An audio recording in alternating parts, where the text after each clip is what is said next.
G'day, I'm Gavin from Hurley's Fly Fishing. We specialise in guided tours throughout Victoria, but we also take groups to Alaska, Chile, bone fishing Christmas Island, and our most popular one, New Zealand. So if that's where you want to go, come in and see us at our stores in Bentley and Lumsden.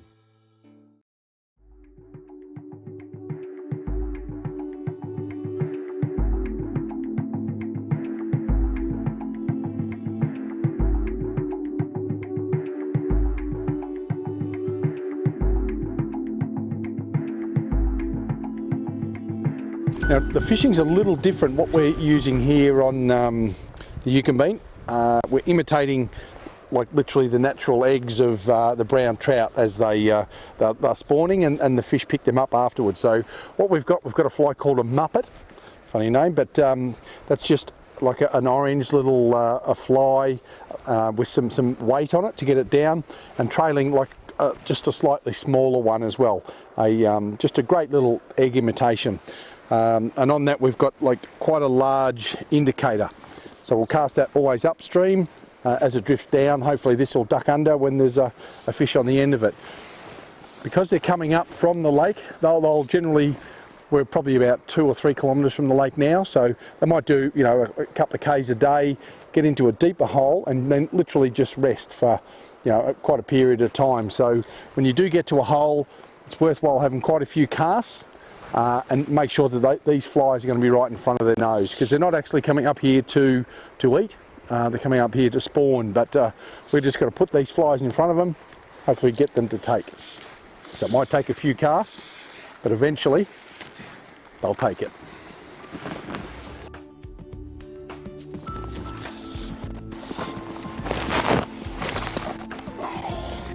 Every time that goes under, you've got to expect it's a fish. With these, we literally want that fly to be bouncing over the top of the rocks, and at times it's going to hook up onto one of them and drag that indicator down. But you've got to strike every time that goes under and expecting it to be a fish. And sometimes it is.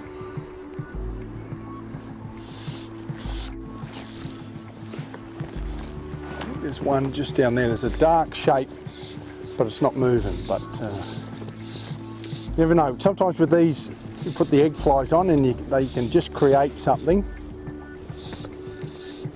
There, yep, good. Excellent. See that bright orange egg to bounce down? And that's all it takes sometimes. It's been pretty hard going. We can't complain about the weather. I'm not sure whether that's a good thing or a bad thing up here, but the fish have been hard work. We just haven't seen the big schools yet. This was just an individual fish that we've just sort of spotted up there, and sometimes they can be absolutely thick, that many fish that you can hardly see the bottom. At the moment it hasn't been like that, so yeah, with a bit of luck we see a few more fish, but just good to have one on the end of the line at the moment anyway. They're just hard to turn. We talk about like just your rod angle, and if I hold it that way, that'll hopefully bring him around this way.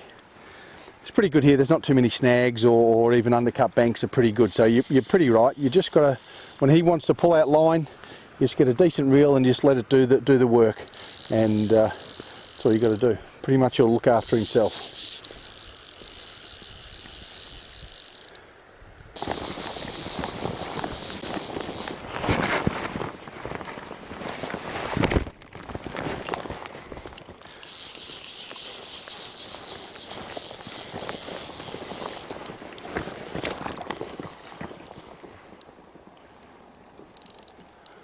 Doesn't want to give in.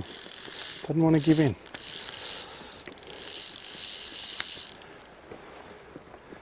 Now you're allowed to keep one fish on this river, and it's got to be, I think it's over 40 or 50.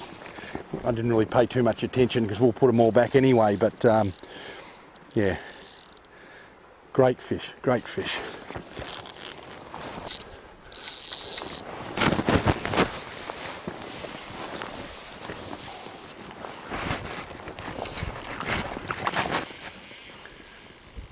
When you think you've got him beat, and just about to go in and net him, and he's another lease of life.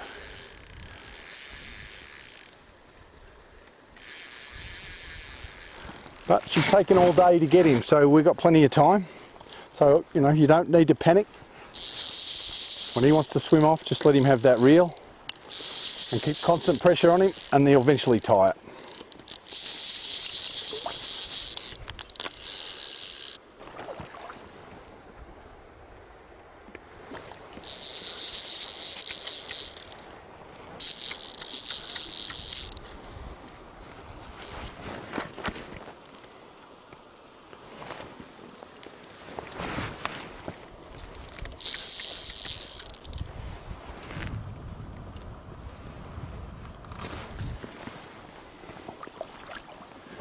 Come on, mate.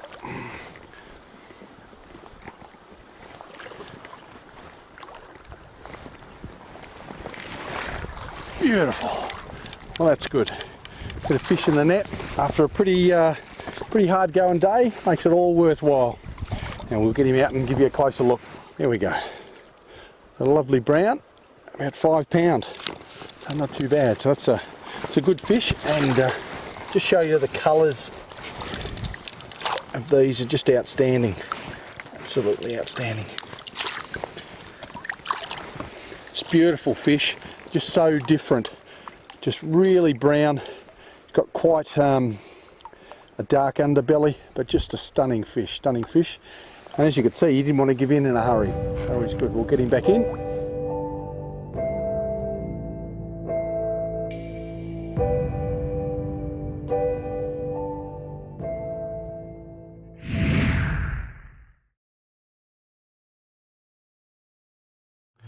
And when you're fly fishing, you've got to take everything with you. So there's a range of different types of packs and vests available, from a very lightweight version, which would literally hold like a fly box, some leaders, tippets, and a few flies. That's terrific if you're just doing short little trips. Onto, and I guess it depends on what sort of fisherman you are. If you want to carry a lot of stuff, very traditional is the vest, which a few more pockets that you can fill up with different sort of things, and a bit more space in the back as well. But if you're the type of fly fisherman that likes to carry everything and have it all on hand, this is the way we're tending to go nowadays, with a lot more pockets. It's quite airy and spacious. You don't get anywhere near as hot. And as you can imagine, on the back you can fit a lot of gear in that, whether it be a jacket, even sleeping bags for overnighters. But pick out the vest or the pack that's going to suit the type of fisherman you are, and you're going to enjoy your time on the water. G'day, I'm Gavin from Hurley's Fly Fishing. If fly fishing is something you want to get into, you want to do a course with us, we'll take you up to New G and we'll teach you how to catch trout.